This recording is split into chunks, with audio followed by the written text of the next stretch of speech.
El día de hoy vamos a tratar el tema de reducción de dimensión.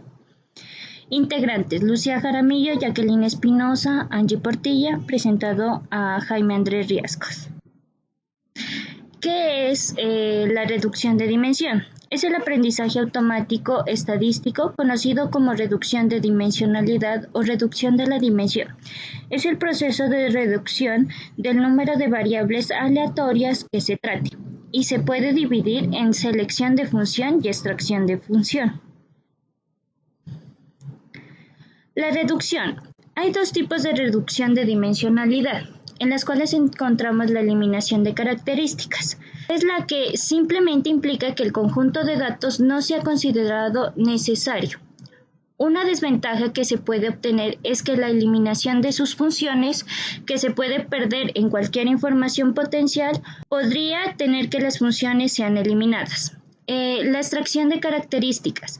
Crea nuevas variables al combinar características existentes, a costa de cierta simplicidad o capacidad de interpretación. La extracción de características le permite mantener toda la información importante contenida en las características. Las técnicas de reducción de dimensionalidad, en las cuales encontramos análisis de componentes principales como PCA, análisis de correspondencia AC y análisis factorial AF.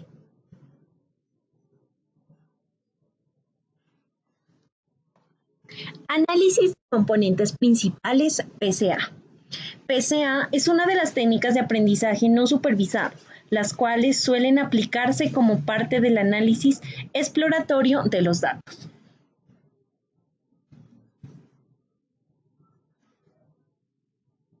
Su objetivo. El método de componentes principales tiene por objeto transformar un conjunto de variables a las que se denomina originales en un nuevo conjunto de variables denominadas componentes principales. Estas últimas se caracterizan por estar correlacionadas entre sí y además pueden ordenarse de acuerdo con la información que éstas llevan incorporadas. Motivación. El análisis de componentes principales es extremadamente útil para derivar una tendencia general linealmente independiente para un conjunto de datos dado con muchas variables. ¿Qué le permite? Le permite extraer relaciones importantes de variables que pueden o no estar relacionadas. Otra aplicación del análisis de componentes principales es para la visualización. En lugar de representar una serie de variables diferentes, puede crear componentes principales para unos pocos y así trazarlos. Bueno, ¿qué es el promedio? El promedio es un balance de varios puntos. La varianza, por su parte, es la medida que nos indica qué tan disperso o distribuido se encuentra un conjunto de valores. La varianza se calcula como el promedio del cuadrado de la diferencia de dos valores con respecto a la media de este conjunto de valores, demostrada en la ecuación de la varianza. La covarianza es la medida de qué tanto dos variables cambian juntas. Es una medida de fuerza de la correlación entre dos conjuntos de variaciones, representada en la ecuación de la covarianza. ¿Cómo funciona PCA? PCA funciona como estandarizar los datos de entrada o normalización de las variables.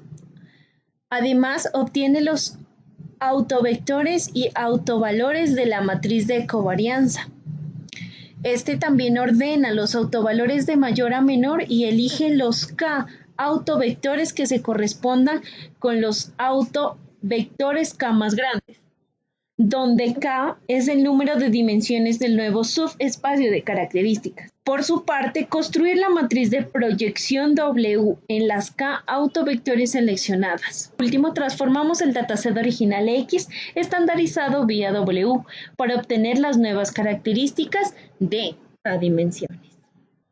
Tenemos un ejemplo de finca raíz, datos de casas. Las casas tienen varias propiedades, por ejemplo, área, número de habitaciones, número de baños, escuelas cercanas y crimen en el área. Estas son 5 columnas, digamos que es muy grande y queremos una de 2 columnas, entonces se pensaría que estas se pueden cortar de la siguiente manera. Entonces se pensaría, las tres primeras propiedades están todas relacionadas con tamaño y las siguientes están relacionadas con la ubicación. Entonces, si se logra bajar las 5 dimensiones a 2, de tal forma que tomaremos una dimensión, que es más o menos un tamaño, y otra que es más o menos la ubicación, pues capturamos la información de esta tabla y perderemos 3 columnas de 5 a 2. Para explicar esto, vamos a ver este ejemplo en 2 dimensiones. Entonces, vamos a bajar de 2 dimensiones a 1. Estas casas tienen números de habitaciones y área, y notan que entre más habitaciones hay, más área hay más o menos, porque las dos están correlacionadas con el tamaño de la casa. Entonces, no necesariamente esto es completamente cierto, porque la casa con 3 habitaciones es más grande que la que tiene 4. Entonces, más o menos vemos que hay un tamaño yendo como de izquierda a derecha, de abajo a arriba. Algo así como una línea que resume estos datos. En este caso, ninguna depende de la otra. El número de habitaciones no depende del área. Entonces queremos hacer una proyección, mandar cada punto para la perpendicular de esta línea. Estos datos ya no están en un plano, sino en una línea, de tal forma que no se perdió tanta información. Entonces, pasar de 2 dimensiones a una dimensión, donde la de 2 dimensiones es el área y el número de habitaciones, y la de una dimensión es un factor tamaño que junta las dos de alguna forma. Como conclusiones tenemos que el análisis de componentes principales es una técnica para resumir datos y es muy flexible según su caso de uso. Puede ser valioso tanto para mostrar como para analizar una gran cantidad de variables, posiblemente dependientes. Las técnicas para realizar análisis de componentes principales varían desde seleccionar arbitrariamente los componentes principales hasta encontrarlos automáticamente hasta alcanzar una variación. Muchas gracias.